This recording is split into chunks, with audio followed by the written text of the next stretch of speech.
Hello，大家好，欢迎来到我们第7期的 AFN 河马财富公开课。我们今天的主题呢是 Find Value in Global Equity 国际股权投资之道也待会儿我会隆重介绍一下我们今天的我的搭档Francine Mu 那他现在在后台先做准备哈，我先开始今天的一个演讲那么再次感谢 AFN 呢提供这个平台，把这些教育型的一些信息，然后跟大家去分享，进行一个交流。那开始之前呢，我们也做一个这个声明就是今天所讲的所有的信息呢，都是参考性的这个财务建议，不考虑您的个人的目标和个人的情况，我们是以教育为目的的一个分享。好，大家可以看一下哈。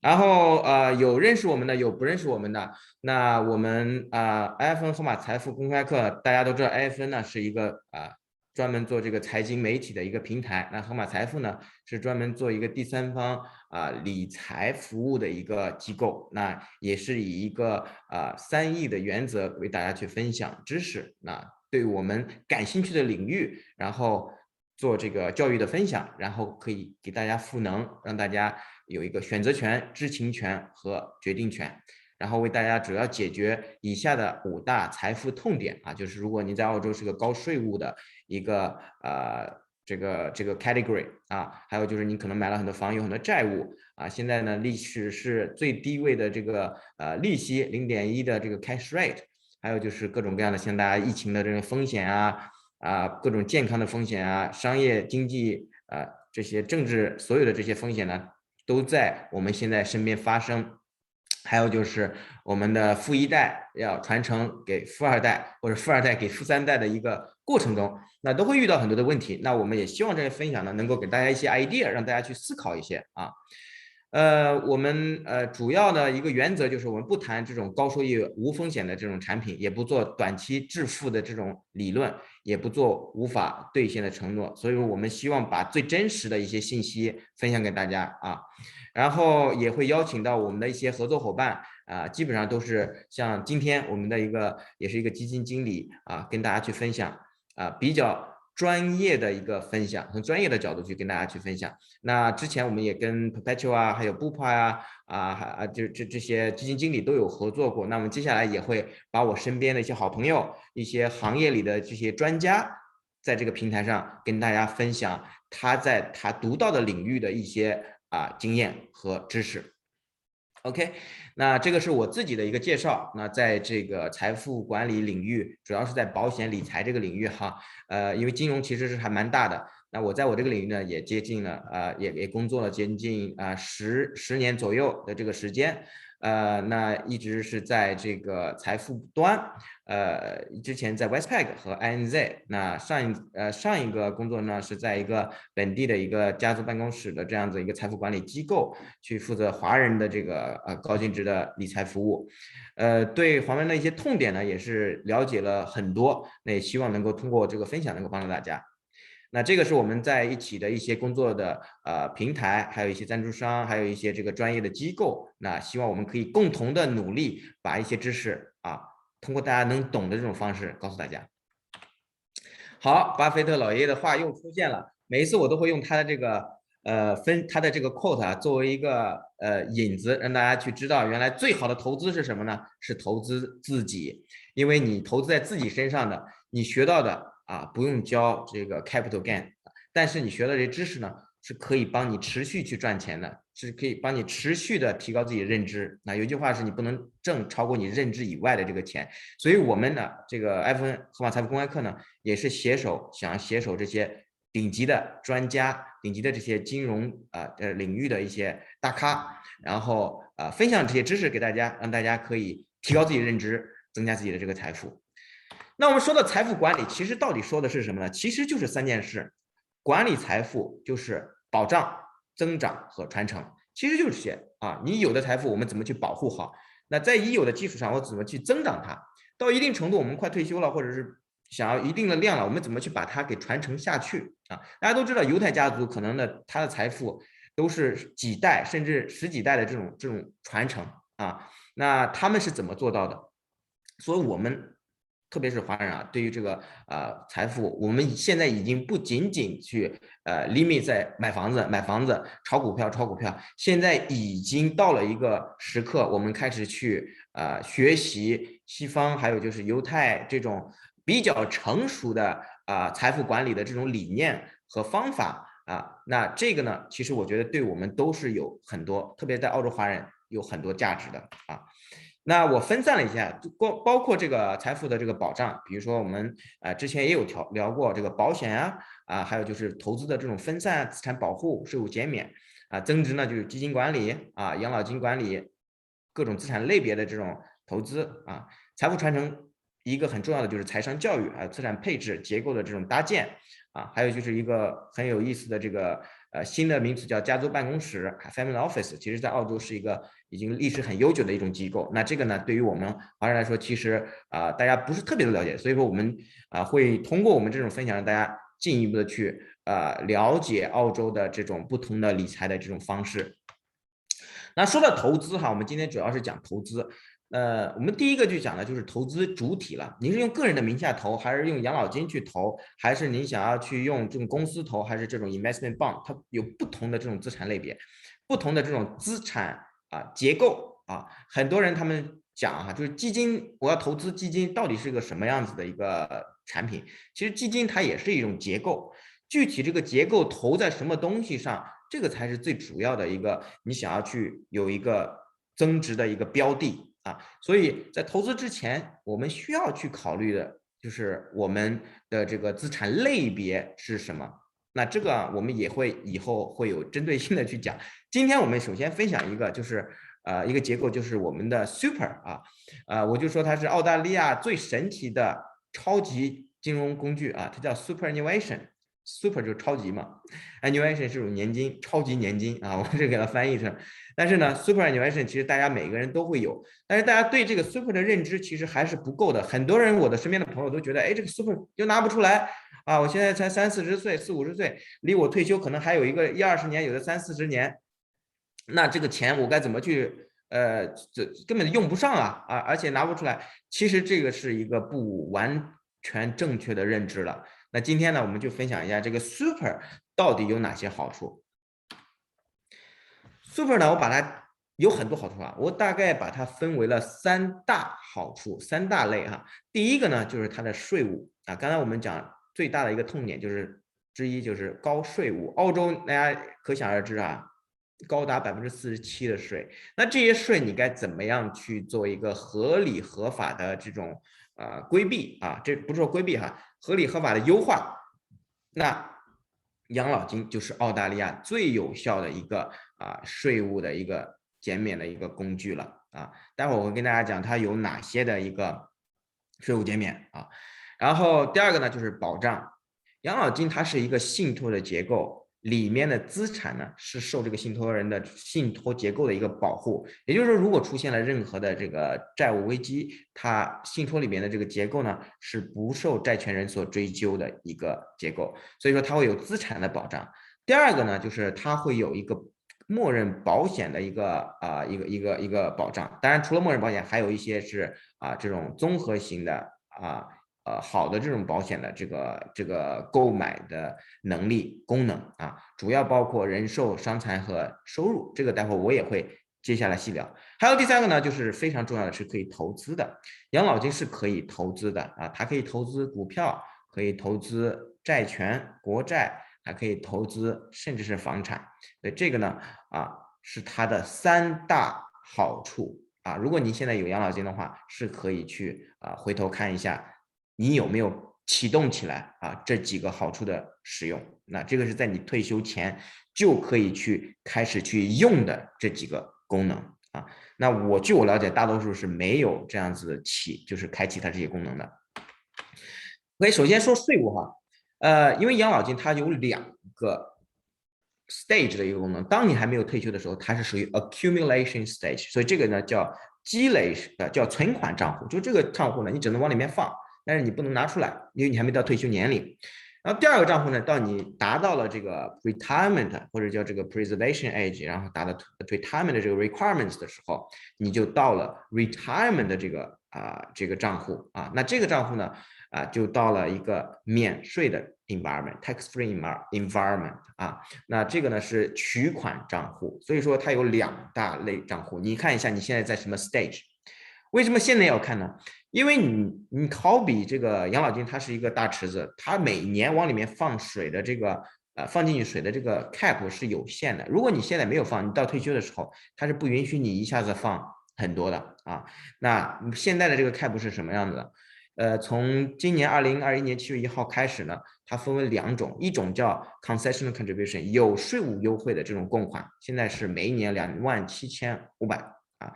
non-concessional 就没有这个税务优惠的啊，这一般是 after tax 的这种 contribution 是叫110,000 11万啊，每一年有这样子一个 cap。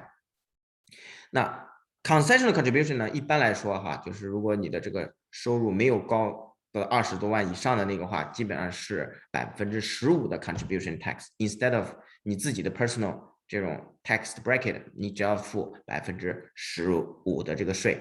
然后accumulation 里面投资赚到的钱呢，如果是 earning tax 就是15%，如果是capital gain 的话，如果你持有超过12个月的话，它是10%。所以你想一下，我们相对于很高的这种47%的税务，你现在只要交一个15%的这个 earning tax 或者10%的 capital gain 的话，其实是一个很大的一个税务优惠。那大家可以去考虑一下，大家自己是不是交了很多的这个税，但是呢，这个方法是没有用的，没有用到的啊。然后等你退休的时候呢，它有一个像2021年的7月份以后呢，它这个 transfer balance cap， 就是说从存款账户转到免税退休账户的时候，它之前是1.6个 million 啊，160万的这个叫 transfer balance cap 啊，可以挪这么多钱到那个你的取款账户，就是退休账户的这个里面的这样子一个这个 cap。今年7月1号之后 ，indexation 让它已经到达了1.7个 million 啊，所以说这个呢，大家可以去看一下是否有开始去积累。那我是希望我自己的朋友啊，我自己的这个客户，我都是称他为我的好朋友。那我是希望他退休的时候，至少你里面能放一个100万吧啊，因为大家退休的时候，你并没有这么多的这个工资再进来了，那如果出现了任何问题。你没有这个钱了，你从哪里去拿现金流呢？你的生活方式还没有改变，所以这个养老金呢，它就是一个很好的一个储蓄的一个长期储蓄的一个账户。所以说这一块呢，大家可以去思考一下啊。那保险呢，我们刚才讲到可以买3类的这个保险 ，Life TPD Income Protection。那为什么我们要去用养老金可以去购买保险啊？为什么很多人用养老金买保险？第一呢，就是它是可以如果出现了不能工作的这种情况，它是可以给你提供一笔现金流的。那这个保险跟 BUPA 跟那种 Private Health 有什么区别呢？这种是直接拿钱，它是理赔式的。而 Medicare 和 Private Health 它是一种报销式的，就是你先花这个钱，然后呢出了事进医院了，先有开销，然后我给你报销一部分，报销一个比例。那但这种呢，你如果是你买了私人医疗保险，但是你去了公立医院，它是报销不了的。你去了私立医院啊，你可以报销一部分的这种私人医疗保险，但是如果出现了问题，你不能工作了，你有比如说100万的贷款啊，你有2孩子，他并没有这个赚钱的能力，那怎么去养这些小孩？怎么去还这个贷款？不怕啊，或就是私人医疗保险啊，我刚才举个例子不怕，也可能 Medibank 啊，就是各种这样的私人医疗保险啊，或者是这种 Medicare 啊，它是不能够给你提供现金流的。那这种钱就可以通过人寿保险或者叫综合型个人商业保险啊，国内呢叫商业健康险，来去达到这个现金流的这个功能，所以这是一个很重要的一个功能。那这种功能它有一个特点，就是你必须是健康的时候才可以去购买啊，你必须是年轻的时候保费才会便宜啊，特别是大家在新冠的这个期间，很多客户啊，很多朋友咨询这个保险，那也是很有道理，因为大家都知道现在要未雨绸缪，因为我们不知道明天和意外哪个先来，所以说这个保险呢是大家是需要去提前去规划的。那为什么大家会考虑用养老金去购买这个保险呢？因为他自己的腰包里不用花这个钱，他不用自己的钱，他可以用养老金的钱。我给你举一个大家一个很普通的而且很常见的一个案例啊。我这个客户呢，是我之前在这个 Westpac 我的一个客户啊。那他有3个房子，3个孩子，300万的这个贷款啊，有这个但是呢，他十几万的这个收入，我之前也分享过这个案例，但是他赚的钱全部还贷款了，他没有1分钱。没有钱可以额外的钱去买这个保险。那他当时就找到我之后呢，我就跟他讲到，那你养老金是有这样子一个功能的。那他说那赶紧啊，那赶紧去买啊。结果他养老金他找不到，之前他换了好多次工作啊，所以呢我就跟他做了这个 consolidation， 就是帮他找到他所有的这些 lost super 啊，找不到这些这个之前没有去管的这些养老金，大概找回来了大几万块钱。然后他的 employer 雇主还在每一年往里面给他打这种SG Super Guarantee， 像今年已经到了10%了啊，你10万的这个年薪，雇主要给你1万块钱的这样的一个 Super Guarantee 啊。那他当时就买了一个用养老金去买了一个大概300万的人寿、伤残和 Income Protection， 也就是说在这个过程中，他的目标呢是想要去把他的房子传给他的孩子，但是在这个过程中，他如果是出现了这种这个不能工作的时间呢，他的这个保险公司可以帮他去还掉这样子的一个贷款啊。所以说举一个这个案例，大家可以去思考是否你自己是需要有这样的一个护城河啊，在这个里面。OK， 那我们说到这个养老金保险里面还有哪些限制呢？这个要跟大家去讲一下。刚才说的养老金去购买这3类的保险，这3类保险有2大类啊，一类叫严进宽出，一类叫宽进严出。宽进严出一般就是说你的雇主给你买的这种默认的保险，那这种保险呢，一般来说不含重大疾病啊，而且呢，它是在理赔的时候才做健康核保，就是你买的时候，他不会问你家族病史、生命感冒啊，这个做手术啊，家族病史啊，他不会问。但是如果出事的时候，他可以做这个 medical underwriting。一般来说，这种保险呢，就是默认保险，它是属于 decreasing cover， 就是随着你年龄增长，它的保额会越来越低，越来越低，越来越低。然后它的保障的条款也会很不确定啊，就是说它可以在不通知你的情况下改变它的这个条款啊。然后呢，它是一个相对比较容易失效的。我当时就是有一个保险啊，结果就是换了工作之后啊，由于我没有去，其实我有回复他，但是他发了好几封信，由于我没有及时回复，他就把我给 cancel 了啊。所以说这一定要有自己的一个保险理财师，这个也是很重要的因为有一些客户呢，他没有这样子一个负责人，保险没有效了，他都不知道啊。那像如果你有一个保险理财师的话，保险如果他这个费用没有到位，或者是他的账户就是 invalid 或者换了这个银行账户，那你的这个保险理财师可以去通知你进行这个付费付保费，然后持续让你有这个保险有一个生效，就是 effective 的这种 status。最怕的就是你以为自己有保险，结果出了问题，你去理赔的时候说，哎，你这个去年已经失效了，已经没了。已经被迫取消了，你都不知道，这个是我也经历过，这个是比较惨的、比较不好的一个结果。那还有一个问题呢，就是ATO， 就是说，如果说你在过去16个月里面没有往里面放钱，然后你的 balance 少于6000块钱的话，这样子的一个 super account 呢会被归为这种 inactive account， 然后你的保险会被自动的取消，所以这个也是一个这种宽进严出的一些问题。那为了解决这样的问题呢，有一类的保险呢是叫严进宽出的，我们又叫 comprehensive personal insurance。那这一类的保险，它是可以通过去购买通过你的这个理财师或者是 insurance broker 可以去购买到的。然后这一类呢是可以含重大疾病，然后它的这个保额的这个 amount 是可以control 的你不去减少，它可以不减少还有就是它一般有这种 automatic upgrade， 就是说你比如5年前你买了一个保险的条款是这样。5年之后，它的条款增加了或者更强了、更优了，它会自动的去给你去做这个 automatic 这种调整。那这类保险呢，也是同样可以用养老金去付的。我想说的就是养老金可以去购买保险，但这个保险的种类里面又分为宽进严出和严进宽出的。所以这里面的坑，我们可能下一次用一个专门的一个时间去讲这个保险今天我们还是讲这个投资，回到我们今天的主题那刚才说的3类税务优惠保障功能和投资功能，这3类呢，在澳洲有3类的养老金账户都有这种功能，不是说非得是 self-managed super fund 有，不是说非得是这种 industry super fund 有，还是 personal super fund 都可以达到。我就用一个类比就跟大家去比喻，这就好比我们在坐飞机有经济舱、头等舱和私人飞机，都能从 A 点到 B 点，但是你整个的体验不一样，你的选择不一样。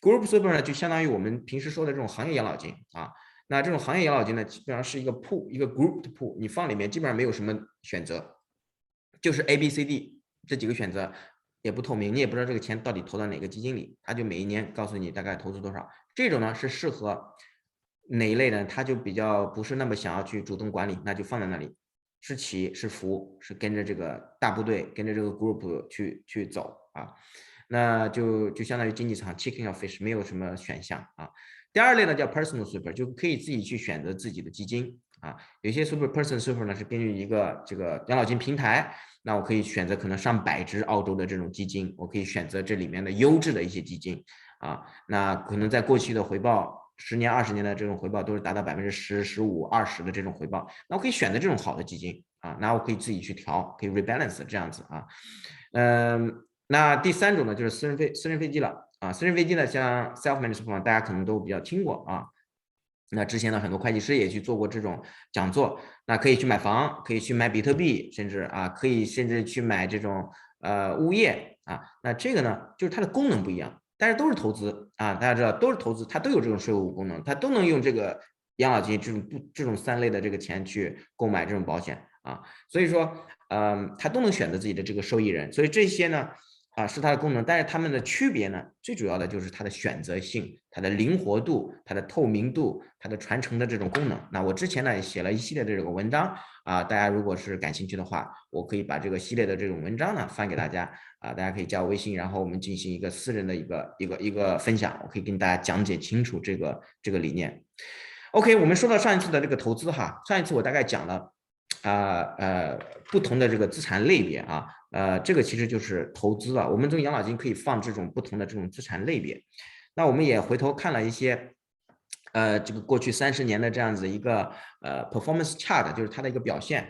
我们也发现了在不同的一个资产类别里，比如说澳洲股票比如说这个国际股票，还有美国股票股票市场，还有就是这种债券市场还有这种上市的这种 listed property 这种市场都有不同的回报，在过去30年那每一个资产类别里面呢，今天我们要再进一步的深挖一下每一个资产类别里面它又有不同的投资策略投资风格比如说有一些是这种被动的是这种被动的，比如说一些指数基金一些 ETF这是一类的这种投资风格。还有一类呢，就 value， 大家都知道，价值投资，巴菲特是最主要的一个代表价值投资我怎么去现在买进去，然后长期持有它的价值，看好它的价值它现在是低估的，那我们可以长期有一个这个增长长期持有，我们就等待它这个公司升值。还有呢，就是增长型的这种投资 ，growth investor growth investing， 这些都是不同的一个投资策略所以理财没有那么简单，投资也不是简单的买个股票今天买明天卖大家想一下，投资你要了解投资像那个巴菲特说，投资其实就是买这个公司，你要了解这个公司的运营，它的市场，它所做的风险，它所面临的风险，如果出现任何问题，它该怎么办？这个都是一个非常难的学问。如果你对商业没有很了解的话，你在投资的时候就很容易变成我们说的一个词韭菜。那我们是希望预防韭菜。防韭菜指南，我希望就是我们的这个河马财富公开课呢，这个AFN河马财富公开课呢，是作为一个防韭菜指南，让我们建立我们正确的一个认知，什么才是真正的投资，什么才是真正的现实的这个东西。如果你靠炒股能赚到钱的话，那我们就没有韭菜这个词儿了。所以说我们要建立一个正确的一个认知让我们的这个投资的风险得到一个可控。这样子呢，我们才能有一个好的一个回报。所以今天我们也邀请到一个非常非常厉害的一个投资基金的一个经理，就跟大家去分享那在介绍他之前呢，大家可以看到我之前写过一系列这个文章，如果大家感兴趣的话，可以加我的这个微信，然后跟大家去分享我的这个一些干货啊，我包括一些问题。好的，那我们接下来有请掌声热烈有请我的今天的搭档Francine Mu， 他呢是2008年加入了这个 Franklin Templeton 的股权部，任职他的副总裁以及投资组合经理 Portfolio Manager 和 Research Analyst， 就是他的这个研究分析师。那 Franklin Templeton 是一个什么样子的基金呢？它在全球拥有160多个国家数以百万计的投资人，也是全球最大的资产管理公司之一，管理着2.1万亿澳元的这种资产所以是个万亿级别的一个大基金经理了那在之前呢 Francine 呢是在那个 Pictet Asset Management 任职高级投资经理，在 CP Group 的 Asset Management 也任职副总裁和负责他这个 financial 的这个分析。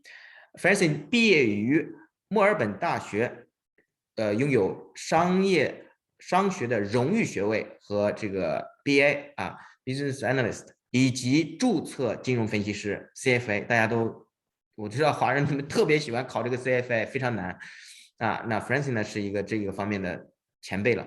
那他在行业里大家看他，待会儿看他是非常年轻的，但是他在行业里已经有超过20年的一个经验了。所以我们接下来我们热烈掌声有请 Francine 跟我们的朋友们见面，然后以及开始他接下来的他的一个分享。Francine 你好，我们请他开一下摄像头。Jeff. Hey, Hi, Jeffrey. Can you see me? Yes, I can see you very clearly. Oh, perfect. Perfect. I will be your helper. I will help you with your PowerPoint, and I'll mute myself, and I'll let you start with your PowerPoint presentation. Thank you so much. And after I will ask you some questions. We'll start some conversation. Thank you, Francine. Thank you so much. Thank you, Jeffrey. Thank you for the lovely introduction. I'm delighted to be here, and thank you for the opportunity to speak today. As Jeffrey mentioned, I'm one of the portfolio managers of the Franklin Growth Fund. I've been with Franklin Templeton since 2008, but I've been in the industry since the year 2000. I started my career as a financials analyst and then have since moved on to cover many other industries and sectors and have added portfolio management responsibilities to my role. So Jeffrey has kindly asked me today to come along to talk to you about global equities and how we see the market. There's obviously been a lot of macro noise, especially as we come out of a post-COVID world. And we've seen a lot of fiscal and monetary support, which has helped to support consumers and economies, which are slowly coming out of the lockdowns. With the surge of the Delta strain, it is fair to say that the trajectory is still uncertain. The market has been hot and cold, and in terms of discerning where we go from here. But overall, we expect continued volatility. However, for us, as a bottom-up stock picker, our focus is on the businesses themselves as we focused on the opportunities going forward despite the noise. So I think, Jeffrey, the next slide is just a quick sort of, advertisement, I suppose, in terms of our global growth fund. You can sort of look at that at your leisure. But if we turn to slide 3, really today, what is the case for global equities, and how does this compare to the Australian market? We live in a beautiful country, beautiful beaches, a great lifestyle, and we've enjoyed a very strong period of uninterrupted growth up until, very recently, I suppose, with COVID. But, Australia has been a very lucky country. However, you could argue that we've become overly exposed to our home market. So on average, the ASFA superannuation statistics state that super allocations have around 20 to 22% exposure to Australian equities and a further 11% exposure to Australian fixed income strategies. In addition, 67% of us have exposure through owning our own homes, and on average, roughly 20% of us also own additional investment properties. So what has the performance been like for Australian equities? Well, over the last decade, global equities returns have outstripped Australian market returns by more than 100%, with an average annual return of 15% versus 7%. I would also note that if you look at the Australian market, almost 40% of the index is in financials and materials. So the top 10 names in the index has not really shifted from the big four banks and the BHPs and Rios. But if you look at the global opportunity set, many of the large names that now make up the index were only established in the late 1990s and the mid 2000s. Further, the innovation that we've seen in the tech sector has become a larger part of the index now at 23%. So to us, the case for global equities is clear. So if you look on the next page, how do we view the world and how do we find good investment opportunities? Well, our investment strategy is to focus on the bottom up. The process of stock selection is research driven. We aim to pick 35 to 40 great companies and are benchmark indifferent. We have a long-term investment horizon. So we like to hold our investments for 3 to 5 years. Typically, we hold companies for more than 4 years, although we have got companies in our portfolio for more than, that we've held for 8 or 9 years. We seek to manage risk by limiting economic overlaps. And we can do this as we tend to favor focused businesses, pure play companies with 1 to 3 lines of business. They focus on one particular area and they do that extremely well. Usually these companies have strong competitive positioning and generate strong free cash flow. They're businesses which are supported by strong secular growth drivers, supporting growth over the long term. So in building our portfolio, we select companies whose earning streams are not highly correlated. So our holdings are diversified across different sectors, industries, including technology, consumer discretionary, industrial and healthcare, amongst others, where we see good secular growth drivers. Importantly, we don't want to double up on our risk. So for example, you won't see us holding both, MasterCard and Visa. We would choose the name which we believe is better exposed to play from the shift from cash to cards. And with 35 to 40 names, it's important to limit that economic overlap such that if one name falls, it doesn't cascade through the portfolio like dominoes. And lastly, we look for investment ideas anywhere in the world. We have an average allocation to emerging markets that is less than 10%. So this all sounds, simple enough, but what does it all mean? So if you look onto the next slide, we strip it back to a simple analogy. The great Australian dream is to own property. And as a nation, we live and breathe property. It's in our vernacular. There are daily, if not weekly, headlines in the newspapers. There were headlines yesterday about the surging house prices in Sydney and Melbourne during this lockdown period. So there's certainly a lot of noise regarding interest rates, affordability, property prices moving up or down, and clearance rates, etc. If you look at the next slide after that, but when you make a life decision in investing in property, you believe in the value of the asset class. So you would more likely than not, firstly, identify the area in which you would like to make a purchase. You'd want to ensure that the asset that you purchase has every chance of making a good capital return over time. And once you've decided on an area, you would do research. And you would research the design of the house, the quality of the building, and understand the maintenance needs. You would look at the land content, the average price per square meter to get a basis for comparison. And you would want to better understand the pros and cons of that location, the transport links, the amenities, and lifestyle offerings.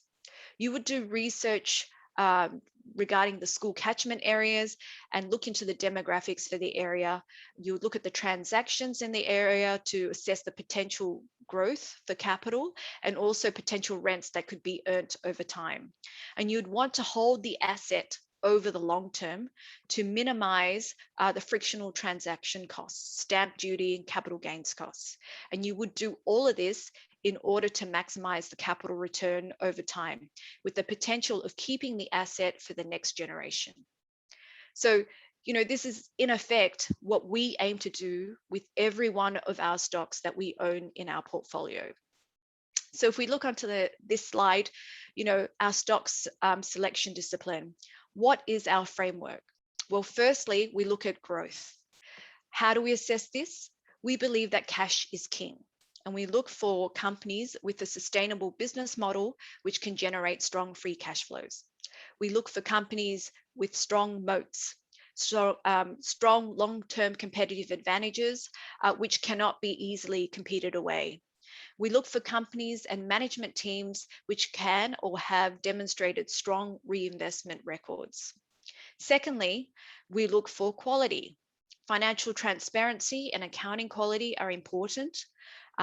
We like to see growth in free cash flows and returns over time. And corporate governance is key. We look carefully at management incentives, taking special note of compensation structures, what financial metrics drive the overall short-term and long-term incentive plans. Generally, we do not like companies which have dual class listings, where the management teams have outsized voting rights and have ultimate control over a company. And this has really kept us out of some of the FANG names like Facebook and Google. We look at environmental, social, and labor practices. How well do these companies treat their employees? What is the firm culture like in terms of driving productivity and the service and the product that they are providing to their clients? And finally, we assess the relative attractiveness of a company and look at scenario analysis of bear, base, and bull case scenarios for each company using discounted cash flows and dividend models to assess the valuation. What would we pay for a company? So if we look at the next slide, going back to our investment strategy and using the property analogy that we covered off on why we use a bottom-up research-driven approach to build a portfolio for the long term. But what do we mean by seeking to manage risk by limiting economic overlap among our holdings and also the global opportunity set? Let's go back to property. All things being equal, if you're building a portfolio of property assets, you would select assets which are uncorrelated across suburbs, regions, and potentially across states and across different property types. Similarly, on the next slide, if you're building a global equity portfolio, you want to invest in companies which have uncorrelated earning streams, low economic overlap across different sectors and industries, different regions and countries. The beauty about being global is that we can search for investments without borders. Our focus is more on developed markets. However, as I mentioned before, we have an average allocation to emerging markets of less than 10%. So looking at the next slide, what makes us unique? Well, everyone has heard of Facebook, Google, Netflix, Walmart, Apple, Home Depot, Amazon, and JP Chase. But I would bet that not many have heard of names like Mercado Libre, DSV Panalpina, SVB Financial, Shopify, Zscaler, Synopsys, Floor & Decor. And these are the types of names that we hold in our portfolio. Our job is not to buy the index, but rather to identify 35 to 40 high conviction businesses that can grow our capital over the long term. 55% of our portfolio is invested in what we like to call our sweet spot, which are companies with market caps of between, US dollars 5 billion and $50 billion. Our portfolio has an active share of 98%. An active share is defined as the sum of all of our positions in the portfolio minus the sum of all positions in the index divided by 2. Put simply, it means that our portfolio looks nothing like the index. We also have very little to no overlap of our portfolio to our peers. So if you look at the next slide, we think that not all funds are created equal.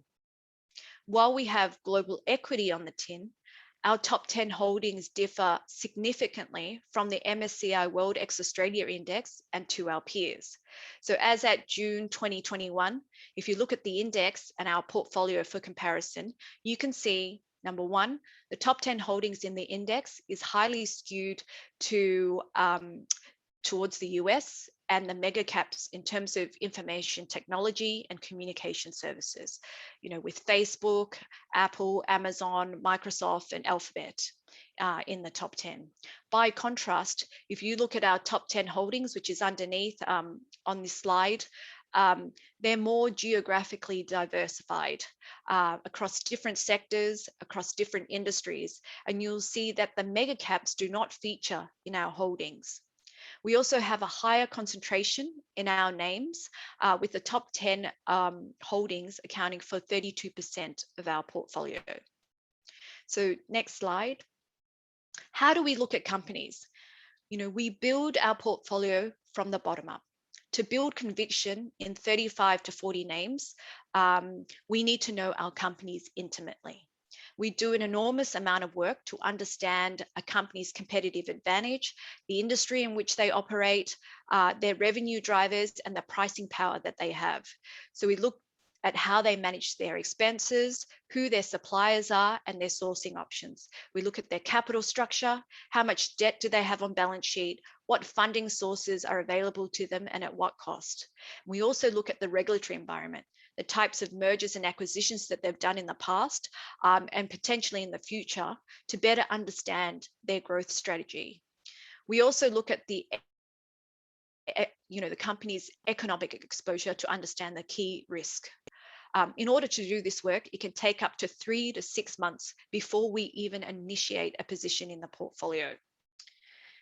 If you go to the next slide, the best way to illustrate this process is perhaps to talk about a couple of names we own. We look at, as I mentioned, 35 to 40 names diversified across different industries and sectors. Today, we will look at 3 different examples, which we believe will deliver good growth over the long term. So there's been strong secular growth in electric vehicles, and we believe that the democratization of technologies will lead to lower carbon emissions.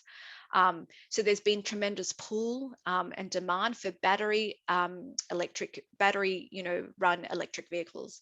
And part of that is being driven by, government regulations, certainly more stringent, carbon dioxide emissions. The European government is issuing more stringent regulations as it relates to CO2 emissions. And more recently, the US administration has been more focused on the commitment by auto manufacturers or OEMs to drive more battery electric vehicles. So this has led to and will lead to declining battery costs, growth in the charging infrastructure, although this is still small, and growth in consumer acceptance more globally. So despite the fact that vehicle production over the last 2 years has gone down, we've seen good growth within electric vehicles. What was around 8% of vehicle production in around 2019 grew to 13% in 2020. And year on year, electric vehicle production since 2016 has been in the 30% levels.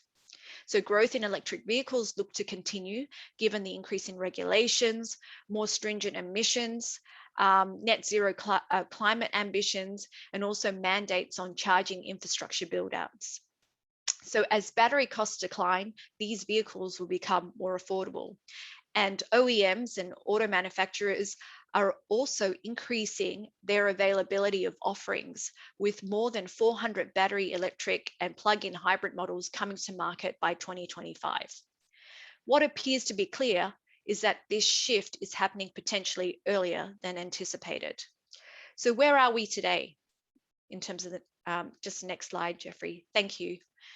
According to BCG analysis, battery electric vehicle and plug-in electric vehicle penetration grew across the markets in 2020.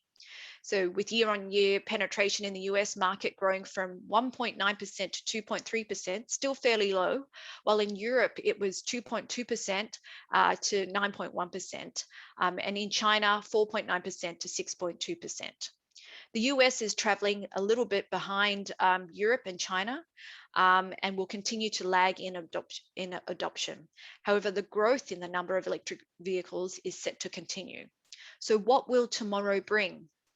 If we go into the next slide, we can see that in fact, BCG and other industry studies suggest that by 2030, the mix of electric vehicles in the US will be close to 80%, or around 78% of all light vehicles, while in Europe it will be closer to 90%, and in China it will be 96%.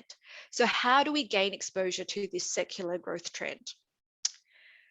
You can see on the right-hand side of the chart, the number of car manufacturers and OEMs with their new electric vehicle introductions, or new energy vehicle introductions, with hundreds of new vehicles to enter the market by 2025.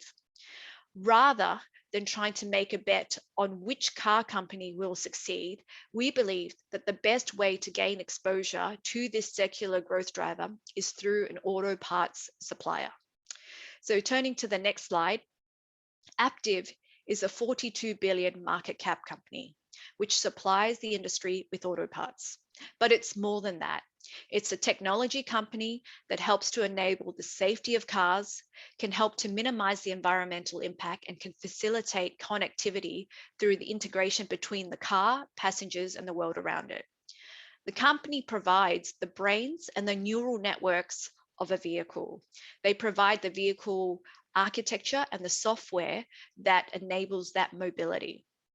It's an industry leader with high voltage component innovations, from chargers to inlets to power converters and battery disconnect units. But it's also in process automation, miniaturization, and manufacturing excellence. They've introduced the Aptiv Smart Vehicle Architecture, which helps to enable efficient and accelerated path to electrified software-defined vehicles. And they have strong partnerships with the OEMs in facilitating the automation of vehicles. So today's addressable market for safe, green, and connected vehicles is around 90 billion, with the potential to grow to 170 billion over the next 5 years. So looking at the next slide, Aptiv's core markets include, or core products include the electrical vehicle distribution, engineered components, infotainment. Every time you're using your GPS maps or, connecting, through Spotify and things like that, these are sort of facilitated by Aptiv. Newer areas of growth also include data and connectivity, enabling autonomous driving, over time. So for 2021, the company sees it growing 10% above the market growth rate, with 16.3 billion in revenue, a multi-year runway for growth relative to its addressable market. And this is driven by advanced driver assistance system, the ADAS systems, high voltage signal and power supply, and most of the OEMs and the car manufacturers are adopting their smart vehicle architecture. So roughly, Aptiv has or will provide content in roughly 1 out of 2 battery electric vehicles that are produced across the globe. So that's about 50% market share. And content is defined as, sensor, actuators, electronic control units, mapping all the wires and devices to functions, and generating, a schematic for those functions, outlining how the software controls the systems and where the system requirements need to be. So OEMs can actually plug and play and basically, choose modular solutions to customize their needs at whatever price point or branding that they need. And so we see the software content in vehicles growing, and this will be the fastest growth, in content in a vehicle, over time. And Aptiv is well positioned for this. If you think about, automation of vehicles, we're currently probably around level 2. Certainly the Tesla Autopilot's around level 2. You've got GM Super Cruise systems, they're on level 2. But the potential is going to level 5 eventually, where it's full automation and no human intervention at all. We're obviously a long way from that, but Aptiv benefits from this increasing content in vehicles over time. And what it means is that there will be continued support for the solid growth in revenues for the company, driven by these secular growth drivers, offering safety, meeting these emission targets, and also increasing connectivity within the car. It also sees margins expanding over time, given increasing scale as components become more cost effective, which should see increasing cash flows for new investments and return to shareholders. The company, we believe, is under the radar and not a household name, yet it has strong relationships with all the car manufacturers and is exposed to this, electrification of vehicles, which will help enable the eventual automation of cars. So that is one case study and a name that we like in the portfolio. If we turn to the next slide, we've seen over this COVID period that the shift to e-commerce was already happening. But in the lockdowns, e-commerce adoption has accelerated and it got more people comfortable with buying online. So for years, players have been trying to decrease the friction of buying online. But in 2020, circumstances changed. And this, although will lead to sort of moderation from what we saw in 2020 in terms of growth in the next year, has sort of seen an overall increasing trend. And this trend will continue to stay given the convenience, through a couple of clicks and on your mobile phone, you can buy something and it'll be at your house, potentially the next day or, in the next week. And this phenomenon has happened around the world, with global e-commerce growing 30% over 2020, according to eMarketer. Regionally, Latin America led the way with 37% growth. We saw increasing adoption in the US, where penetration ex food services increased around, to 14%. Including food, it was closer to 20% of all retail sales. In Australia, we saw a significant increase beginning in April 2020 in all retail categories. Online penetration of retail sales increased from around 5%, from 11.3% to 16.3% over the last year, with around 9 million households shopping online. Interestingly, the highest increases were seen in Victoria, which was potentially driven by the stricter lockdowns. So over the next page, we'll see another example, and another portfolio company that we hold is Shopify. It's a company which we believe benefits from increasing e-commerce adoption. Its business is to help small, medium-sized businesses and now increasingly larger enterprises get online. So we all know about the shift from bricks to mortar to online. However, big businesses have had a head start, with more resources and internal teams helping them to develop their online presence.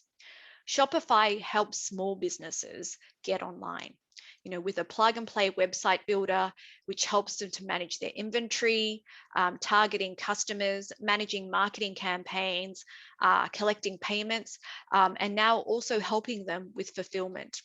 So over the last year, it has expanded across different markets and increased their revenue streams through value-added services, facilitating payments and fulfillments, promotions, apps, inventory and order management, and also extending loans to its merchants.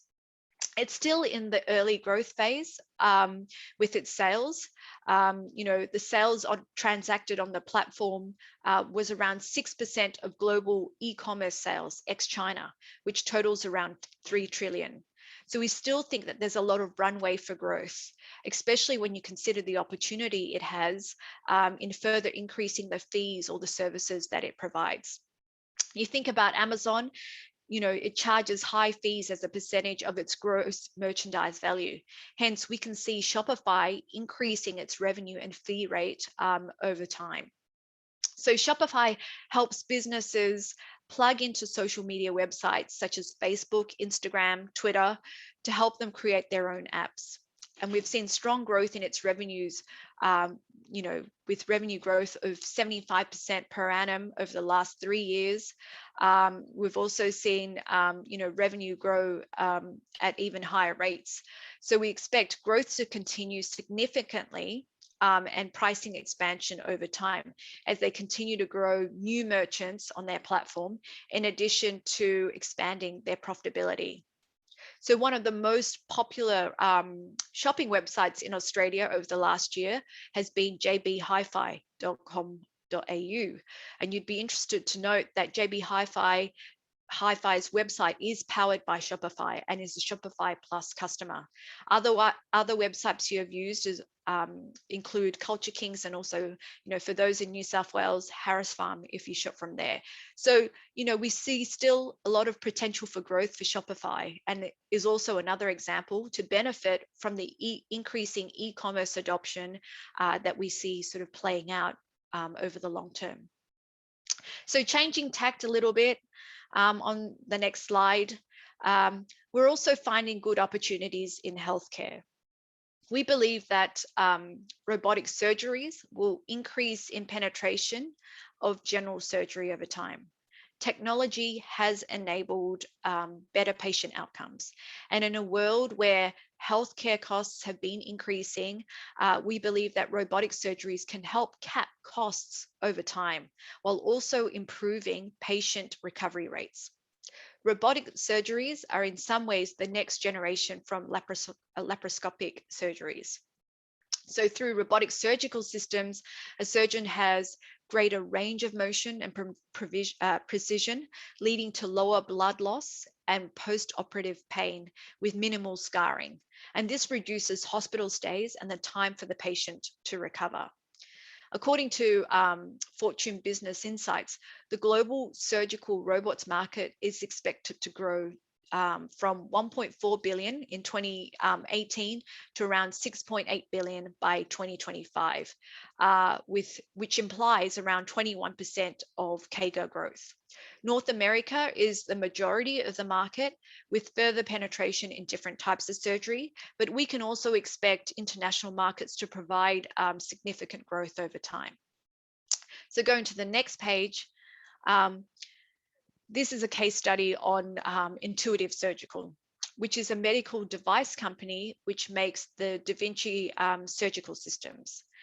The robotic, they are robots which facilitate robotic surgeries across different surgery types, across urology, gynecology, general surgery, etc. The investment thesis is that robotic surgeries will increase in penetration, and Intuitive Surgical is well positioned to benefit from this. Smaller incisions mean that they provide many benefits. As mentioned before, lower blood loss, better recovery time, shorter hospital stays. Intuitive Surgical essentially pioneered the market and has delivered upon 3 generations of these medical devices, providing the company with a strong competitive advantage as its competitors are still developing competing systems which are under or still yet to sort of receive FDA approval. So while procedures in urology and gynecology have seen steady growth, we believe that the most interesting area for growth is in general surgery. And we believe that more and more surgeries will be done on the Da Vinci surgical system platforms. And while the market is most penetrated or most developed in the US currently, there is significant opportunity to grow in international markets. So we've spoken today about 3 different opportunities, all innovative companies across different industries, and all with very different but solid growth drivers. Essentially, they're examples of the names that we would hold in our portfolio. Different exposures, different underlying growth drivers, however, all companies with strong competitive advantages, focused growth, and strategic objectives, which should result in good returns over time. So in closing, in the next slide, I'd like to leave you with a few thoughts. Active management is an art and science. However, by knowing our companies intimately and having high conviction in them, we hope to achieve good capital returns over the long term. We believe that our disciplined investment approach, we have delivered this over time, despite the market noise. And in summary, we believe that to find value within global equities, you need to adopt a bottom-up, research-driven stock selection process. Remember that great companies come in all different sizes, and our sweet spot really is, that $5 to $50 billion market cap range. But we aim to identify companies which are earlier in their growth phase. And we invest in the long term. Once we find a great company, we tend to hold on to them. And we build our portfolio through limiting the economic overlap of these companies to manage risk. And this provides good diversification from the index and also to our peers. So thank you for the opportunity to speak today. I hope you've gained a better insight into how we find value within global equities. And if you would like further information about our fund, the Franklin Global Growth Fund, please get in touch with your financial advisor, Jeffrey. And with that, I'm happy to take any questions that you may have. Thank you, Francine. No problem. For sharing your knowledge. We do have some questions that we collected from the audience beforehand about the global investment. So first question is, a lot of people are saying about the current inflation, upcoming inflation, also with the QE, they think the current market is overvalued. Do you, as a fund manager, do you think we're near a recession or the beginning of another bull market because after last year's COVID outbreak? Yeah. I mean, first of all, I'd have to say that, we run a bottom-up strategy. So we tend to look at the merits of each,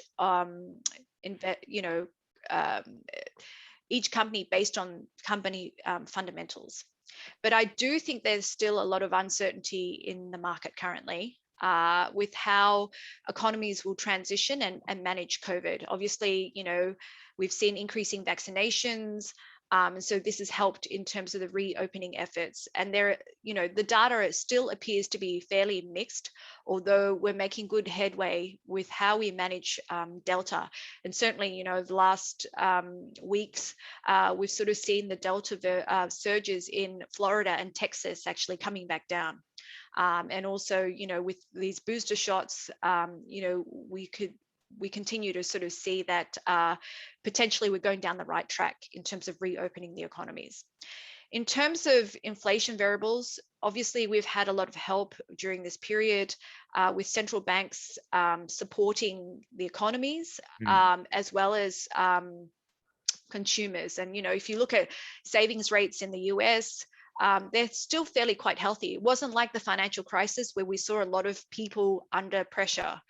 And so, the bounce backs that we've seen and in terms of the recent results that we've seen in terms of the companies, they've all sort of beat expectations. And so, I think companies are cautiously optimistic in terms of the next leg. And central banks are really, calling for these heightened price increases as really transitory. And, we tend to think so as well, because once you work through all these bottlenecks, there's certain sort of confluence of events which have sort of led to these bottlenecks. And once we sort of work through all of that, I think all things being equal, we'll find that things will normalize and things perhaps will not be that different from what we saw in 2019. So on a top-down view, I think, and looking at spot valuations, perhaps some PEs in certain industries, might look a little bit stretched, although they've come back a little bit in the last little while. And if we look at tech in particular, the forward PEs relative to value sectors is at around a 2 to 2.5 multiple currently versus 3 times during the .com era. So that might be called comfort, right? Because during the .com era, valuations were high. Yeah. But, this is a top-down view, which helps us give context. Looking from the bottom up, we still find a lot of opportunities, and we still think that the tech companies in particular are generating stronger free cash flow now and are profitable versus what they were back in the early 2000s. We're not saying that there isn't some frothiness in certain segments of the market, but certainly I think in this context, stock picking, bottom up research will be increasingly important. And basically just focusing on company fundamentals will be important going forward, and we're still finding there's good opportunities out there. Absolutely. As we were saying before, you investing, you're like buying a business that you're actually looking into the business, different strategy, cash flow, and the team management and everything. Talking about the future, you talk about e-commerce, you talk about electronic vehicle, you also talk about robotic. The world is talking about AI. You haven't talked about AI. What do you think of the artificial intelligence that everyone, Tesla recently just released the Tesla bot, the robot. It's an AI as well. So what do you think of this? It's not in your portfolio. What do you think of the AI industry? Yeah, I mean, AI is certainly an interesting area that we're watching very carefully. The technology appears to be in, the early stages, very nascent at the moment, but has a lot of good potential, And, as I look through and I think about the portfolio, a lot of our companies are investing, certainly, a certain percentage of their R&D spend in sort of developing their own AI capabilities. I think many of the startups, are still fine-tuning their technology, and as a result of that, are still, burning cash rather than generating cash flow. So hence, from a standalone investment point of view, it's difficult to find pure AI plays to populate our portfolio. However, as I look across a number of the portfolios that we have, they're fairly well positioned to benefit as this sort of technology develops. So for example, Synopsys, which is a market leader in electronic design automation. Basically, they provide the software that helps semiconductor companies design their chips. They're helping to sort of use or invest in AI to help improve processor development. And I think they're well positioned to enable and to leverage the potential of AI going forward, whether or not it's in, the healthcare medical diagnostics bit, banking or trading platforms, or even in the auto sector that we spoke about in terms of capturing, big data. So, I think our exposure is probably, through companies we already own that already, allocating some portion of their R&D spend into helping develop and to harnessing, that technology as it sort of develops over time. Thank you. Now coming to the hot topic, a lot of people, they bought Tesla. And it's gone up before so many times, and you haven't talked about Tesla, which is the leading electronic motor vehicle in the world. What do you think of Tesla? I think it's an interesting company, and Elon Musk is a very good marketer and very interesting character. Certainly, has a global platform, and some people may call him a visionary. From a stock perspective, we do believe that the company has, in many ways, redefined electric vehicles. However, staying true to our process, we have some reservations about the corporate governance, something that we pay very close attention to. It certainly has a very high profile board. It's got his brothers on the board, family members on the board. But I think, for us as minority shareholders, there's a very high hurdle for our voice being represented. And so, combine that with, I guess, increasing competitive landscape with a number of OEMs or car manufacturers launching electric vehicles, we believe that there's probably, more opportunities or better opportunities elsewhere at this point in time. So hence why we like Aptiv, because Aptiv actually supplies to Tesla, but it also supplies to GM, other vehicles. Yeah, Volkswagen. Basically 23 out of 25 of the auto companies are its customers. So we do sort of play into that, but we don't hold obviously Tesla directly. And from a corporate governance point of view, it's difficult for us to sort of make an investment in that. Totally understand that. That's in line with your investment strategy. Yep. With the governance and the cash flow and under control. That's right. All right. For the last question, it's very interesting. I think it's more to your personal and professional career, because for our audience, we actually it's new to us to deal with fund managers, because it's new.